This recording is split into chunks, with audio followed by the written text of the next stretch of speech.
होली में, तो कहीं ना कहीं ये सब तो इसके निरंकुश तो निरंकुशता को दिखाती है, न कि लोक कल्याणकारी। लेकिन जब लोक कल्याणकारी कहेंगे तो आप कहिए कि अशोक अपने 7वें स्तंभ लेख में कहता है कि मैंने आंस लगवाया है राहगीरों के चढ़ाने के लिए, सराएं खुदवाई हैं, जगह जगह प्याऊ लगवाए हैं पानी पीने के लिए, किसी को प्यास लगे तो उसको कहीं भटकना ना पड़े, छायादार वृक्ष लगवाए हैं, फलदार वृक्ष लगवाए हैं, किसी को दिक्कत ना हो, हमेशा उपलब्ध भी रहता था जब चाय करने लगे। हाँ, तो ये सब लोक कल्याणकारी स्वरूप को ही दर्शाते हैं। और फिर काला बाजारी रोकने का कार्य 5वीं समिति करती थी। 6ठी कर समिति थी, देखती थी कौन कर चुकाया कौन नहीं चुकाया, कौन कर की चोरी कर रहा है। प्रशासन में चौथे घुड़सवार सेना तो लिखा है चौथी में। 5वीं में हस्ती सेना, ऐसे भी कर सकते हैं आप। 3री से पैदल घुड़सवारी, हाथी पे चढ़ गए, रथ पे चले गए, याद करने का तरीका है।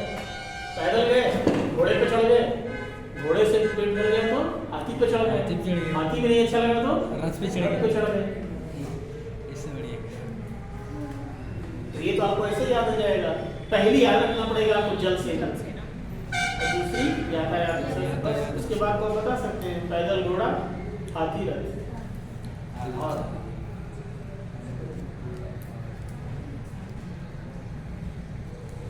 अब जैसे नगर में क्या होता है, नगर में शिल्प उद्योग धंधे होते हैं, पहली चीज तो पहली समिति हो गई। फिर नगर में कुछ विदेशी आ गए तो विदेश समिति, फिर उनकी गणना कर लीजिए, 3री जनगणना समिति हो गई। फिर 4थी वाणिज्य व्यापार, फिर 6ठी 5वीं काला बाजारी रोकेगी, और 6ठी कर समिति। सबसे पहली आपकी शिल्प समिति और सबसे आखिरी है कर समिति। क्लियर? हाँ, अब मेगास्थनीज भू राजस्व के बारे में लिखता है, कहता है जो भारत में भू राजस्व है वो 1/4 दिया जाता है, जबकि अर्थशास्त्र क्या कहता है 1/6, और वही सत्य है। पूरे प्राचीन काल में भू राजस्व 1/6 ही दिया जाता था।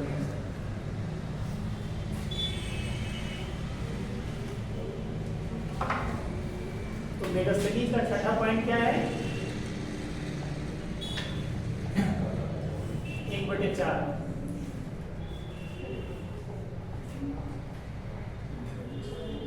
लेकिन कौटिल्य क्या करते हैं 1/6, मेगास्थनीज कहता है 1/4, और ये क्या कहते हैं कौटिल्य 1/6।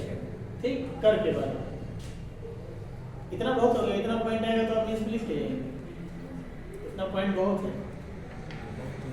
अब हमें देखना है इनकी कमियां, आखिर मेगास्थनीज ने क्या भ्रामक बातें की हैं वो हमें देखना है, आलोचना इनकी करनी है। पहले सब नोट कर हो गया हो तो फिर आलोचना देखें। 1891 में मेगास्थनीज के इंडिका का अंग्रेजी अनुवाद किया था मैकक्रिंडल। 1891 मैकक्रिंडल, उन्होंने इसका सबसे पहले अंग्रेजी अनुवाद किया, मैकक्रिंडल 1891। सर मत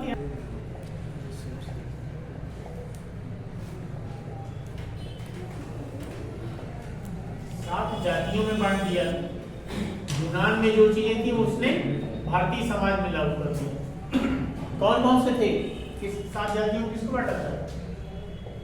दार्शनिक, सबसे ऊपर विद्वान को रखा था दार्शनिक, फिर कृषक,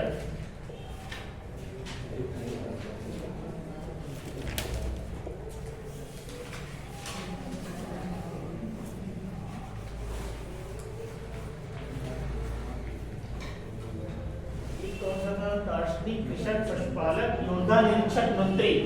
लेकिन एक और था उसमें,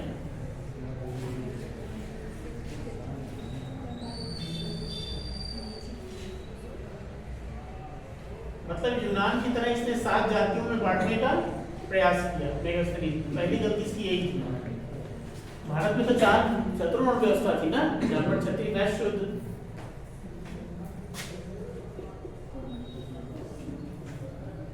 दार्शनिक, कृषक, पशुपालक, शिल्पी, योद्धा, निरीक्षक और मंत्री। दूसरी कमी क्या थी? मेगास्थनीज कहता है अपने विवरण में कि भारतीयों को लेखा कला का ज्ञान नहीं था। ये दूसरी कमी हुई। क्यों? क्योंकि लेखन कला का ज्ञान था तभी तो अशोक के अवैध लिखे गए, तो ये तो गलत बात हो गई। तो ये लेखन कला जो ये कहता है कि लेखन कला का ज्ञान नहीं था भारतीयों को, ये भी झूठा था।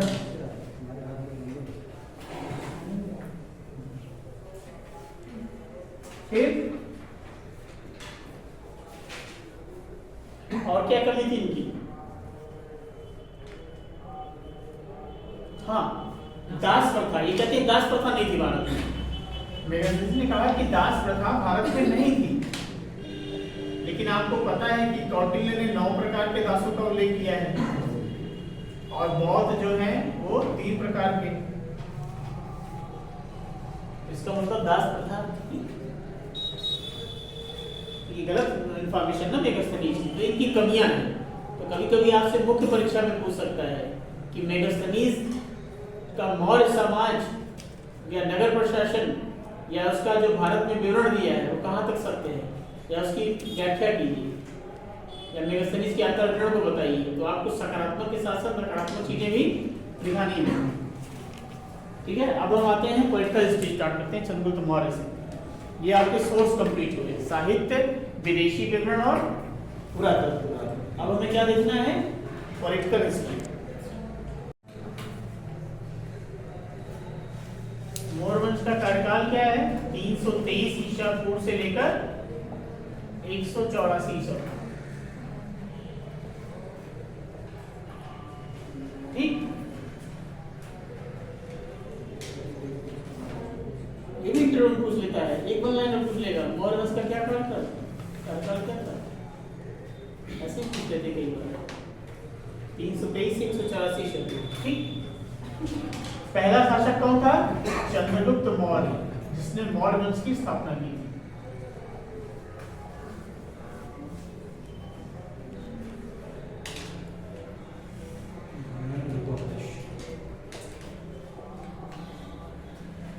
अब देखिए चंद्रगुप्त मौर्य के राज्यारोहण की तिथि क्या है, इसकी जानकारी यूनानी अभिलेखों से भी होती है। जैसे सिकंदर के मरने के बाद 321 में होती है बेबीलोन की संधि, 322।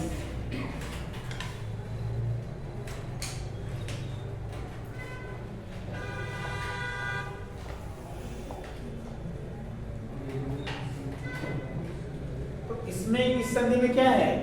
सिकंदर द्वारा जीते गए भारतीय राज्यों का विवरण मिलता है। मतलब 322 तक चंद्रगुप्त मौर्य शासक शायद नहीं बन पाया था, लेकिन 321 में एक संधि होती है ट्रैप बेरिस की संधि।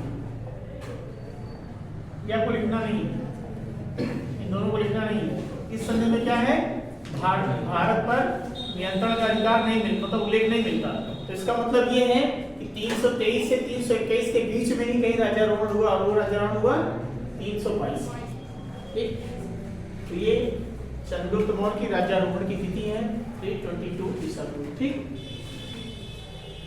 तो अब देखिए चंद्रगुप्त मौर्य के प्रारंभिक जीवन के बारे में बहुत कम जानकारी है। जैसे ब्राह्मण ग्रंथ क्या कहेंगे? शूद्र में कुल में जन्म लिया। विशाख दत्त क्या कहेंगे? वृषभ कुलहीन, वो भी बताएंगे।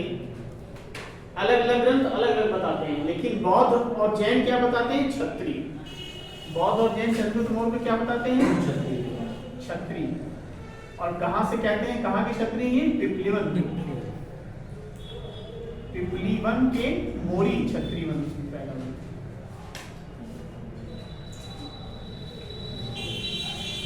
क्षत्रिय कौन कहता है? बौद्ध और जैन ग्रंथ।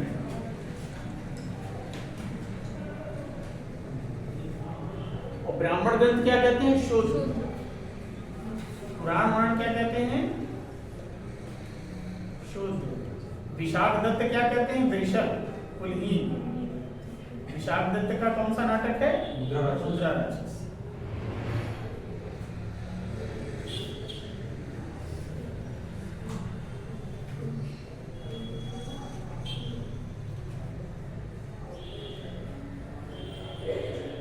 अब समस्या और बढ़ जाती है कि जब प्रारंभिक जीवन ही विवादास्पद है, तो इनके माता पिता का नाम भी हमें पता नहीं है चंद्रगुप्त मौर्य। अब ये समस्या हो जाती है कि कैसे इनको वर्णन किया जाए। तो बौद्ध ग्रंथों में कहा गया है कि होता क्या है कि धनानंद जो था आपको पता है कि नंदवंश का अंतिम शासक था, बहुत अत्याचारी शासक था, किसी को सम्मान नहीं देता था। तो उसने एक बार सभा में सभी विद्वानों को बुलाया, तो चाणक्य भी उसमें पहुंचा। ठीक, तो चाणक्य जब पहुंचा उस सभा में तो उसे ब्राह्मणों की पंक्ति में सबसे आखिरी स्थान दिया गया, उसका रंग किया था। और जब उसकी बारी आई तो धनानंद कहता है कलूटे ब्राह्मण को किसने बुला लिया, इस काले ब्राह्मण को किसने बुला लिया, इसको तुरंत दरबार से बाहर निकालो। तो कहा जाता है चाणक्य ने उसी समय अपनी चोटी को खोल दिया, तो कहा तब तक नहीं बांधूंगा जब तक तुम्हारा समूल नाश नहीं कर लूंगा, ये मेरी प्रतिज्ञा है। तो धनानंद हंसने लगा, कहा इसको तुरंत धक्के मार के बाहर निकालो। तो बहुत व्यतीत होकर वो जा रहा था, तो एक जगह कुछ बच्चे खेल खेल रहे थे जिसका नाम था राजकीलम। कौन सा खेल था? राजकीलम। वहां पे एक खेल चल रहा था, राजकीलम। अब इस खेल में चंद्रगुप्त मौर्य की भूमिका क्या थी? वो सभी बच्चों को कह रहा था आप उधर जाओ, आप उधर जाओ, आप उधर जाओ। तो बहुत ध्यान से देख रहा था चाणक्य उसकी क्षमता को, निर्णय क्षमता को, कैसे मैनेज कर रहा है। उसे अच्छा लगा, उसे लगा कि इस बच्चे में कुछ संभावनाएं हैं राजा बनने की। तो कहा जाता है उसके माँ बाप को 1000 कारशापण देकर चाणक्य ने खरीद लिया और अपने साथ तक्षशिला ले गया और वहां पर इसको ट्रेन किया। ठीक, अब दूसरी कहानी क्या मिलती है कि ट्रेन तो कर दिया, लेकिन अब 2 चुनौतियां थी ना चंद्रगुप्त मौर्य के समक्ष। इसके समक्ष 2 चुनौतियां थी। जब चाणक्य को राजा बना दिया, तो सेना इकट्ठा कर लिया, तो 2 चुनौतियां थी। पहली चुनौती ये थी कि उत्तर पश्चिम में यूनानी थे और मगध में धनानंद था। तो पहले किसको जीता जाए, इसको या इसको? ये डायलेमा क्रिएट हो गया। ठीक है, तो बौद्ध ग्रंथ महाबोधि वंश में कहा गया है कि एक बच्चा रोटी खा रहा था। अब रोटी खाने के चक्कर में वो क्या होता है कि रोटी खाने में वो बीच का भाग टच कर लेता है। उसकी माँ गर्म रोटियां देती है तो बीच में जल जाता है। तो उसकी माँ कहती तुम भी चंद्रगुप्त मौर्य की तरह गलती कर रहे हो, रोटी को किनारे से ना खा के बीच से खाने की कोशिश कर रहे हो। पहले तुम्हें किनारे से खाना चाहिए, यानी पहले उसके मगध को न जीत के उत्तर पश्चिम को यूनानियों से मुक्त करना चाहिए। ये घटना एक जैन ग्रंथ क्या करते हैं, खीर खाने का वर्णन करते हैं जैन ग्रंथ। एक बच्चा खीर खा रहा था, तो बीच से उठाया तो मुँह जल गया, तो आया किनारे से। तो इन घटनाओं का मतलब कुछ अतिशयोक्तिपूर्ण जरूर रहा होगा, लेकिन ये तय है कि सबसे पहले उसने क्या किया, चंद्रगुप्त मौर्य ने पहले उत्तर पश्चिम को यूनानियों से मुक्त कराया। सबसे पहला काम यूनानियों से मुक्त कराया चंद्रगुप्त मौर्य ने। और फिर जस्टिन लिखता है, जस्टिन कौन लिखता है? जस्टिन। इसकी रचना है एपिटोम।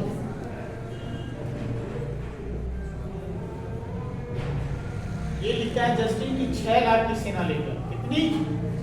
6 लाख की सेना लेकर चंद्रगुप्त मौर्य ने पूरे भारत को रौंद डाला।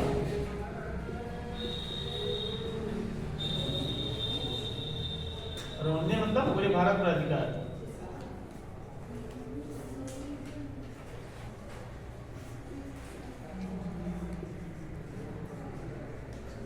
कौन कहता है? जस्टिन। उसकी रचना क्या है? एपिटोम। उसमें कहता है कि 6 लाख की सेना लेकर चंद्रगुप्त मौर्य ने पूरे भारत पर अधिकार कर लिया। ठीक, तो उत्तर पश्चिम को यूनानियों से मुक्त करने के बाद मगध पर हमला करता है। कौन? चाणक्य और चंद्रगुप्त। और कोई एक राजा था पर्वतक, कहा जाता उससे भी सपोर्ट मिला था किसको? चंद्रगुप्त मौर्य। उसकी भी सहायता ली थी चंद्रगुप्त मौर्य ने। अब धनानंद का जो सेनापति था उसमें कौन था? भद्रशाल। अब इस युद्ध का वर्णन किसमें है? विशाख दत्त के मुद्रा राक्षस में। मुद्रा राक्षस में इसका उल्लेख है, इस युद्ध का। भीषण रक्तपात होती है और धनानंद को सिंहासन से खींच लिया जाता है, उसकी बाल पकड़ के, और चंद्रगुप्त मौर्य उसका एक तलवार से ही सर अलग कर देता है। ठीक, धनानंद का अंत हो जाता है और अपने कुल के नाम पे चंद्रगुप्त मौर्य, चूंकि मौर्य शब्द उसकी मौर्य वंश नाम रखता है। ठीक है, चंद्रगुप्त मौर्य इसीलिए कहा है, ये मौर्य वंश से ही मौर्य बना है। और यही था जो मौर्यों का राजकीय चिन्ह था, मयूर था। ठीक है, तो मौर्य वंश की स्थापना हो जाती है। लेकिन यूनानियों से युद्ध में एक बहुत महत्वपूर्ण युद्ध होता है 305 ईस्वी पूर्व में सेल्यूकस से चंद्रगुप्त मौर्य का, क्योंकि जब सिकंदर मर जाता है तो यूनान का राजा कौन बनता है? सेल्यूकस प्रथम। और सेल्यूकस प्रथम हमला करता है अपने भारतीय को भी जाता है, वह हमारे विजित क्षेत्र है, हमारे सिकंदर है, जीता तो हम भी जीतेंगे। तो युद्ध हो जाता है हेडस्पीच। हाँ, हेडस्पीच का युद्ध 305 में। हाँ 305 ईसा पूर्व। इसके किसके बीच होता है? चंद्रगुप्त मौर्य और सेल्यूकस प्रथम या सेल्यूकस के बीच हेड ऑफ स्पीच छेदम का युद्ध। इस युद्ध के बारे में वर्णन कौन करता है? एप्पियानस। ये आपसे पूछा है एक बार प्री में, कौन करता है इतिहास का? एप्पियानस।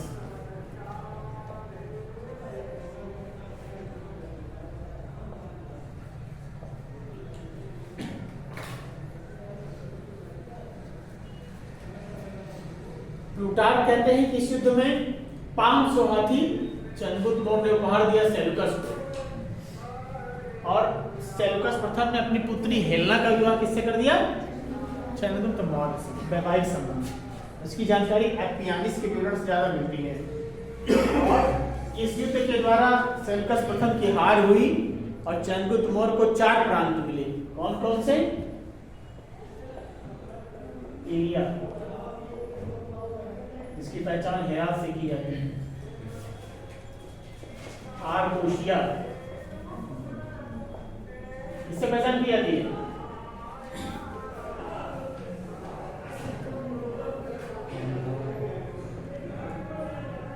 चंद्रगुप्त के साथ किसका शादी था सर? हेलेना। पेलोपोनेसडाई। ठीक, तो एरिया, आर्कोशिया, पेलोपोनेसडाई और जेट्रोशिया जैसे क्षेत्रों पर किसका अधिकार हो गया? चंद्रगुप्त मौर्य का। ठीक,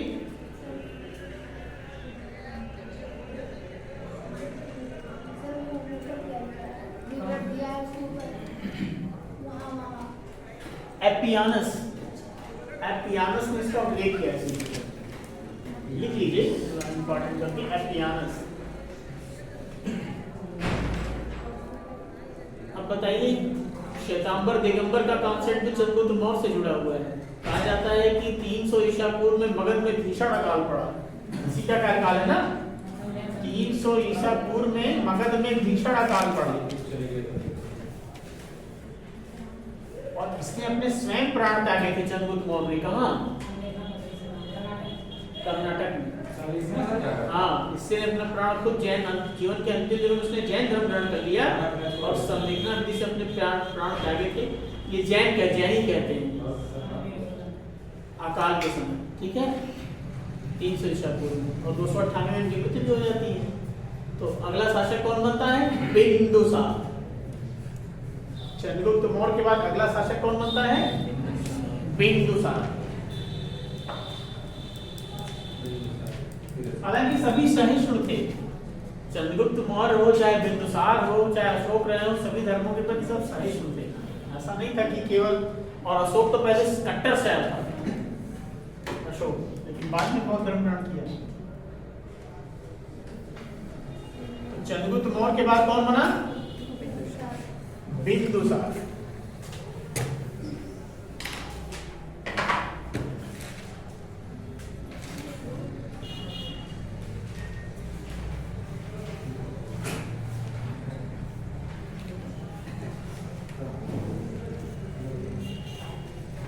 इसका जो प्रधानमंत्री था उसका क्या नाम था? तब तक चाणक्य नहीं मर गए थे। खल्लाटक।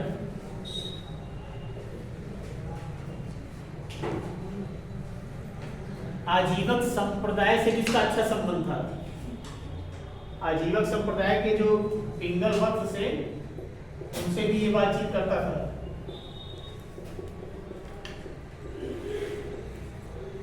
कहा जाता है इसकी माँ जो थी हेलेना,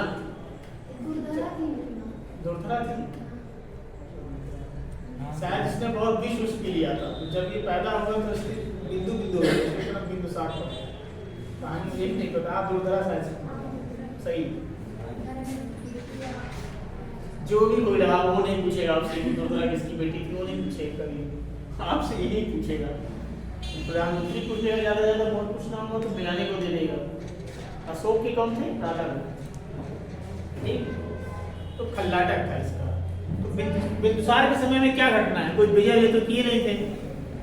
बिंदुसार के समय में एक घटना इंपॉर्टेंट है, यूनानी शासक डायमेकस प्रथम ने, सॉरी एंटियोकस प्रथम ने डायमेकस नामक राजदूत को भेजा था भारत।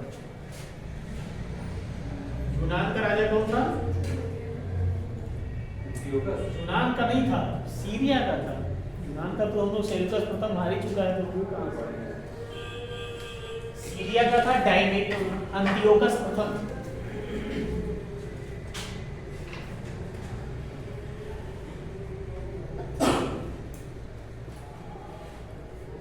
ये इससे डिमांड किए थे कौन? बिंदुसार। ये कहते हैं 3 चीजें हमको दे दीजिए।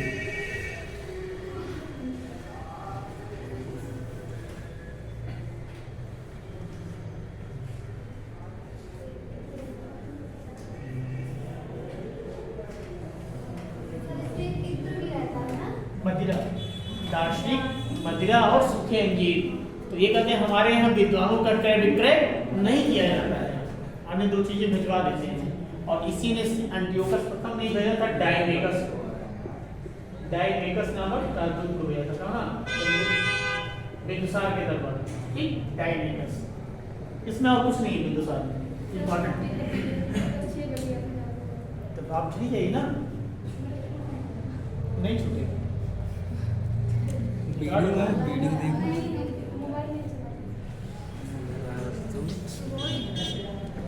सही।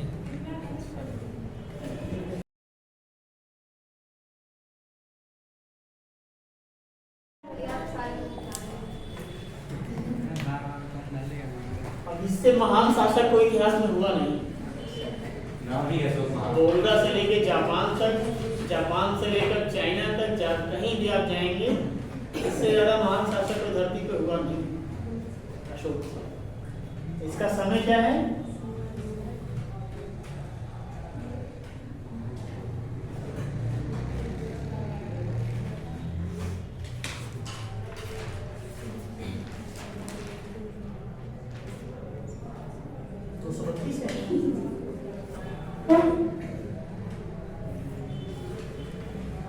ठीक, अब देखिए 273 में राजा नहीं बनते, अपना राज्याभिषेक करते हैं 269 ईसा पूर्व में। क्यों? ये 4 वर्ष का अंतराल क्यों?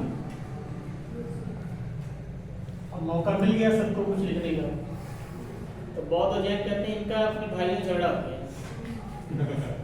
अपने 99 भाइयों की हत्या कर दी, सिंहासन पर बैठ गए। ये तो पूरी झूठ बात है, 99 भाई के रहे नहीं होंगे, पहली चीज ये तो गलत बात है। हाँ, इनके एक बड़े भाई का नाम मिलता है जिसका नाम था सुशील। कहीं ना कहीं इनके बीच हो सकता है कि सत्ता के लिए संघर्ष हुआ हो और ये मारे गए हो, अशोक शासक बन गया। ठीक, तो 269 में अशोक ने अपना राज्याभिषेक करवाया। ठीक, और अपने राज्याभिषेक के 8वें वर्ष में महत्वपूर्ण विजय की कलिंग की, क्योंकि अपने आप को स्वतंत्र घोषित कर चुका था और समुद्री तट पर था, उड़ीसा के बंगाल की खाड़ी से जुड़ा हुआ था, व्यापारिक दृष्टि से महत्वपूर्ण था कलिंग। तो इसीलिए 8वें वर्ष में कलिंग पर आक्रमण किया, जिसमें कहता है कौन? अशोक 13वें शिलालेख में। 13वें शिलालेख में कलिंग विजय का उल्लेख किसमें है? 13वें। कहता है इसमें 1.5 लाख लोग को मैंने बंदी बनाया। कितने लोगों को? 1.5 लाख लोग बंदी बने। 1 लाख।